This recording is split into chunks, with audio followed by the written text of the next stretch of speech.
താത്തയുടെ തിളപ്പ് ഹൈക്കോടതി അങ്ങ് തീർത്തു കൊടുത്തു. മനസ്സിലായല്ലോ താത്ത ഏതാണെന്ന്. ഉഡായിപ്പ് കൃഷ്ണഭക്ത. കൃഷ്ണനെ വിറ്റ് ജീവിച്ചുകൊണ്ടിരിക്കുകയായിരുന്നു താത്ത.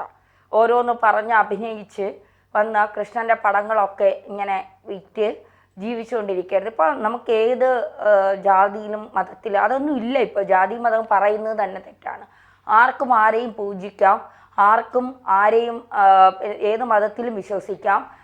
അതൊന്നും ഒരു പ്രശ്നമുള്ള കാലഘട്ടത്തിലല്ല നമ്മൾ ജീവിക്കുന്നത്. ഒരുപാട് ചിന്താഗതികളൊക്കെ മാറിയ കാലഘട്ടത്തിലാണ്. പക്ഷേ നിങ്ങൾ ആരെങ്കിലും ഒന്ന് ആലോചിച്ചിട്ടുണ്ടോ? ഞാനൊരു ഹിന്ദു വിശ്വാസിയാണ്, ഞാനിപ്പോൾ പള്ളി കാണുമ്പോഴും തൊഴും, മോസ്ക് കാണുമ്പോഴും തൊഴും എന്ന് പറഞ്ഞുകൊണ്ട് നാളെ എനിക്ക് ഈ മോസ്കിനകത്ത് എന്താണ് ഉള്ളതെന്ന് അറിയണം. അതിൻ്റെ പരിസരത്ത് പോയി നിന്ന് ഒരു ഫോട്ടോയൊക്കെ എടുക്കണം. അള്ളാഹുവിൻ്റെ പടം വരച്ച് അല്ലെങ്കിൽ അതിൻ്റെ ഒരു ചിത്രമൊക്കെ വരച്ച് എനിക്ക് വിൽപ്പന നടത്തണം. ഈ പറയുന്ന സമുദായത്തിലുള്ള ആരെങ്കിലും എന്നെ വെറുതെ വിടുമെന്ന് നിങ്ങൾക്ക് തോന്നുന്നുണ്ടോ? ഇപ്പോൾ തന്നെ സ്ത്രീകളെ പള്ളിക്കകത്ത് കയറ്റാത്തവരാണ് ഈ ഒരു സമുദായത്തിലുള്ളവർ. ഈ മോസ്കിൽ അവരുടെ വിശ്വാസമാണ്. അവർ പള്ളിക്കകത്ത് ഭീമാപള്ളിയിലൊക്കെ സ്ത്രീകൾ പോകുമെന്ന് ഞാനും പോയിട്ടുണ്ട്. പക്ഷേ ഈ മോസ്കുകളിൽ അവർ സ്ത്രീകളെ കയറ്റാറില്ല. അത് അവരുടെ വിശ്വാസത്തിൻ്റെ ആചാരത്തിൻ്റെ ഒരു ഘടകമാണ്. നാളെ ഞാൻ ചെന്നിട്ട് എനിക്കിങ്ങനെയൊക്കെ ചെയ്യണം എന്ന് പറഞ്ഞാൽ ഇവർ സമ്മതിക്കുമെന്ന് തോന്നുന്നുണ്ടോ? ഒരിക്കലും സമ്മതിക്കില്ല. കാരണം അവരുടെ ആചാരം അങ്ങനെയാണ്, അവരുടെ വിശ്വാസം അങ്ങനെയാണ്. എനിക്ക് വേണമെങ്കിൽ പുറത്ത് നിന്ന് പള്ളി കോമ്പൗണ്ടിനകത്ത് പോലും കയറാൻ സമ്മതിക്കില്ല. അതിന് പുറത്ത് നിന്ന് വേണമെങ്കിൽ ആ റോഡ് സൈഡിലാണ് പള്ളിയെങ്കിൽ ആ റോഡിൽ നിന്നുകൊണ്ട് എനിക്ക് ഫോട്ടോ എടുക്കാനോ അല്ലെങ്കിൽ അത് അള്ളാഹുവിൻ്റെ ചിത്രങ്ങൾ പ്രവാചകന്റെ ചിത്രങ്ങൾ വരച്ച് പ്രചരിപ്പിക്കാനോ ഒന്നുമുള്ള ഞാൻ അങ്ങനെ ചെയ്താൽ പോലും എന്നെ വെറുതെ വിടില്ല. കേസ് കൊടുക്കുമായിരിക്കും ചിലപ്പോൾ എനിക്കെതിരെ. അല്ലെങ്കിൽ അതിക്രമിച്ച് അവരുടെ മോസ്കിൽ അതിക്രമിച്ച് കയറാൻ ശ്രമിച്ചു എന്ന് പറഞ്ഞ് എനിക്കെതിരെ ചിലപ്പോൾ കേസ് കൊടുക്കാം. ഞാൻ അകത്താകാനൊക്കെ സാധ്യതയുണ്ട് എന്നുള്ളതാണ്. അപ്പോൾ ഹിന്ദുവിൻ്റെ ആചാരത്തെ ഏത് തരത്തിലും കച്ചവടമാക്കാം, ഏത് തരത്തിലും ഉപയോഗിക്കാം. ഹിന്ദു ആയതുകൊണ്ട് ചോദിക്കുകയില്ല, പറയുകയില്ല. ഹിന്ദുവിൻ്റെ നെഞ്ചത്ത് ചവിട്ടിക്കൊണ്ട് എന്ത് പറയാം. ഹിന്ദു അല്ലേ, അതുകൊണ്ട് നമുക്ക് എന്തും ചെയ്യാം. ഇപ്പോൾ കഴിഞ്ഞ ദിവസം സുഡാപ്പിയായ ഒരു അവതാരക ചോദിക്കുന്നുണ്ട് ജിയോ ബേബിയോട്, ഹിന്ദുക്കൾ തന്നെ പറയുന്നുണ്ടല്ലോ ശബരിമലയിൽ സ്ത്രീകളെ കയറ്റണം എന്നുള്ളത്. അപ്പോൾ ജിയോ ബേബി തിരിച്ചു ചോദിക്കുന്നുണ്ട്, അവർ പറഞ്ഞു തുടങ്ങിയിട്ടല്ലേ ഉള്ളൂ, നമുക്ക് കാണാം. പക്ഷെ നിങ്ങളുടെ ഇതിൽ അത് പറഞ്ഞെങ്കിലും തുടങ്ങിയോ? കാലം ഇങ്ങനെ പുരോഗമിച്ചു കൊണ്ടിരിക്കുകയാണ്. ഇപ്പോൾ നേരത്തെ ഒരു ടോക്കിൽ നമ്മൾ പറഞ്ഞതുപോലെ സൗദിയിലൊക്കെ വലിയ മാറ്റങ്ങൾ വന്നിട്ടുണ്ട്. പർദ്ദ ധരിക്കുന്നതിൽ അല്ലെങ്കിൽ ഏതെങ്കിലുമൊക്കെ വ്യവസായ സ്ഥാപനങ്ങളിൽ സ്ത്രീകളുടെ സാന്നിധ്യം. 2018 മുതൽ സ്ത്രീകൾക്ക് വാഹനം ഓടിക്കാം എന്നുള്ള നിയമങ്ങളൊക്കെ വന്ന് സൗദിയൊക്കെ ഒരുപാട് മാറി. ഇവിടെ ഇപ്പോഴും അടുക്കളയിൽ നിന്ന് അരങ്ങത്തേക്ക് പല സ്ത്രീകളും വരുന്നില്ല. ഒരു സമുദായത്തിൽപ്പെട്ട സ്ത്രീകൾ അവർ എന്തെങ്കിലും അവാർഡ് വാങ്ങാനായി 10ാം ക്ലാസ്സിൽ ഫുൾ A+ കിട്ടിയ കുട്ടി വേദിയിൽ കയറിയപ്പോൾ ഒരു ഉസ്താദ് പറഞ്ഞത് വൈറലായി. ആരോട് ചോദിച്ചിട്ടാണ് നീ വേദിയിൽ കയറിയത്? അതുപോലെ തന്നെയാണ് ഒരു ഉമ്മ, ഭർത്താവ് മരിച്ച ഒരു ഉമ്മ വീട്ടിൽ അടങ്ങി ഒതുങ്ങിയിരിക്കണം, കറങ്ങാൻ പോകാൻ പാടില്ല. ആന പ്രസവിക്കുന്നില്ലേ, പിന്നെ എന്താ പെണ്ണുങ്ങൾക്ക് വീട്ടിൽ കിടന്ന് പ്രസവിച്ചാൽ? 9 മക്കളെ വീട്ടിൽ പ്രസവിച്ച ആളാണ് എൻ്റെ ഭാര്യ എന്ന് വലിയ അഭിമാനത്തോടെ പറയുന്നവരാണ് ഇവരൊക്കെ. മുഖം പോലും വെളിയിൽ കാണിച്ചാൽ അത് വലിയ പ്രശ്നമാണ്.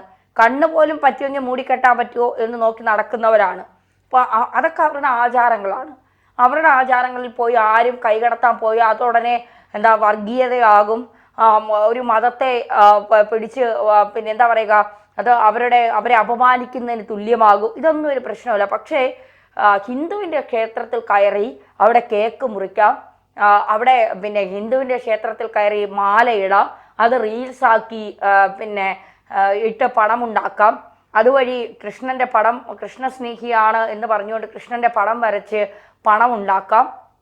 അപ്പോൾ ഗുരുവായൂർ അമ്പലം എന്നൊക്കെ പറയുന്നത് നമ്മൾ അത്രയും പവിത്രമായി കാണുന്ന സ്ഥലങ്ങളാണ്. വിശ്വാസത്തിൻ്റെ അടിസ്ഥാനത്തിലാണ്. അങ്ങനെ ഇല്ലാത്തവരും ഉണ്ടായിരിക്കാം, എനിക്കറിയില്ല. ഞാനൊക്കെ അത്രയും വിശ്വാസത്തിൽ കാണുന്ന ഒരാളാണ് ഗുരുവായൂർ അമ്പലം എന്നൊക്കെ പറയുന്നത്. നമുക്കൊക്കെ ഒരു വിശ്വാസമുണ്ട്, ഗുരുവായൂർ എത്തണമെങ്കിൽ ഭഗവാൻ വിളിക്കണമെങ്കിൽ മാത്രമേ നമുക്ക് ആ നടയിലെത്തി ഭഗവാൻ വിളിച്ചാൽ മാത്രമേ ഭഗവാനെ ഒന്ന് കാണാൻ കഴിയൂ എന്ന് ആളുകൾ പറയുന്നുണ്ട്. അത്ര വിശ്വാസത്തോടെ ഹിന്ദുക്കൾ അല്ലെങ്കിൽ ഏത് ജാതിയിൽപ്പെട്ട മതത്തിൽപ്പെട്ടവരാണെങ്കിലും വിശ്വാസത്തോടെ നോക്കുന്ന ഒരു ക്ഷേത്രമാണ്. അതിൽ വിശ്വാസമുണ്ടെങ്കിൽ, ഞാനൊക്കെ അത്തരം വിശ്വാസങ്ങളിൽ വിശ്വസിക്കുന്ന ഒരാളാണ്. വളർന്നു വന്ന സാഹചര്യം അങ്ങനെ ആയതുകൊണ്ട് നല്ലപോലെ ഈശ്വര വിശ്വാസത്തിലും ചില വിശ്വാസങ്ങൾ മുറുകെ പിടിക്കുന്ന ഒരാളും കൂടിയാണ്. അതുകൊണ്ട് നമ്മളൊക്കെ ശബരിമലയിലോ അല്ലെങ്കിൽ വീട്ടിൽ നിന്നൊക്കെ ശബരിമലയിൽ പിന്നെ മാലയിട്ട് പോകുമ്പോൾ കർശനമായ അല്ലെങ്കിൽ നമ്മൾ അത്രയും വ്രതമെടുത്ത് അത്രയും വൃത്തിയോടുകൂടി വ്രതമെടുത്തൊക്കെ പോകുന്നവരാണ് വീട്ടിലുള്ളവരൊക്കെ. ഇപ്പോൾ ശബരിമലയിൽ പോകുമ്പോഴും ഗുരുവായൂർ പോകുമ്പോഴാണെങ്കിലും നമ്മൾ അങ്ങനെ തന്നെയാണ്. നമുക്ക് അവിടെ ചെന്നിട്ട് കേക്ക് എന്നൊക്കെ പറയുമ്പോൾ നമ്മളത് ഭയങ്കര ഒരു കേക്ക് കഴിച്ചാൽ എന്ത് സംഭവിക്കുമെന്ന് പലരും ചോദിക്കും. അത് ഞങ്ങളുടെ വിശ്വാസമാണ്. ഇപ്പോൾ പള്ളിക്കകത്ത് കയറി നിന്നുകൊണ്ട് പള്ളിയുടെ നടയിൽ കൊണ്ടുവച്ച ഒരു കേക്ക് മുറിച്ചിട്ട് ഞങ്ങൾ കേക്ക് കഴിച്ച് ആഘോഷിക്കുകയാണെന്ന് കുറച്ച് ഹിന്ദുക്കൾ പറഞ്ഞാൽ നിങ്ങൾ ക്രിസ്ത്യാനികൾ ഇട്ട് തരുമോ? ഇല്ല. മോസ്കിൻ്റെ മുന്നേ കൊണ്ട് വച്ചിട്ട് കുറച്ച് കേക്ക് കട്ട് ചെയ്തിട്ട് ഞങ്ങൾക്കിവിടെ റീൽസ് എടുക്കണമെന്ന് പറഞ്ഞാൽ വിട്ടു തരുമോ? ഇല്ല, ഒരിക്കലും വിട്ടു തരില്ല. ഇപ്പോൾ ആളുകൾ മാറി നിങ്ങളുടെ ചിന്താഗതിയാണ് മാറേണ്ടതെന്ന് പറഞ്ഞുകൊണ്ട് കുറേ പേർ വരും. ഒരിക്കലുമില്ല. ഹിന്ദുവിൻ്റെ ക്ഷേത്രത്തിൽ ചെരുപ്പിട്ടുകൊണ്ട് കയറി ഫോട്ടോഷൂട്ട് നടത്താം. ആരും ചോദിക്കില്ല.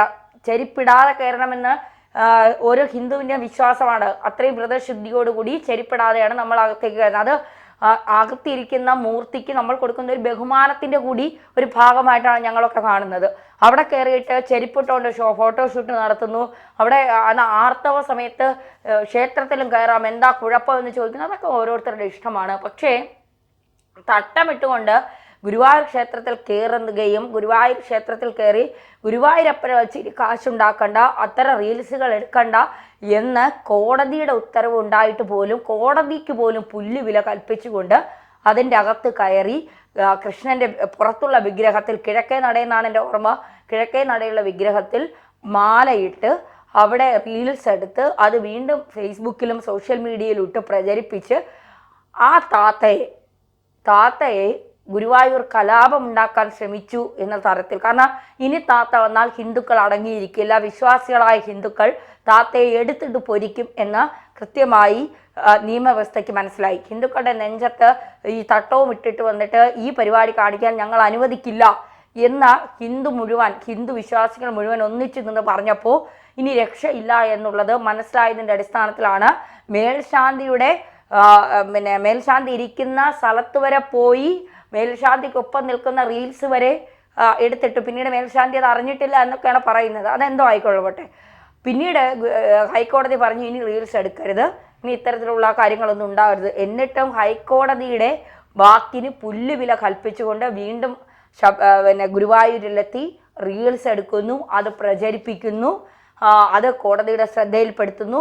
പിന്നീട് കോടതി പറയുന്നു ഗുരുവായൂരിൽ കലാപത്തിന് ശ്രമം നടത്തുന്നു, അതിനെതിരെ കേസെടുക്കാൻ.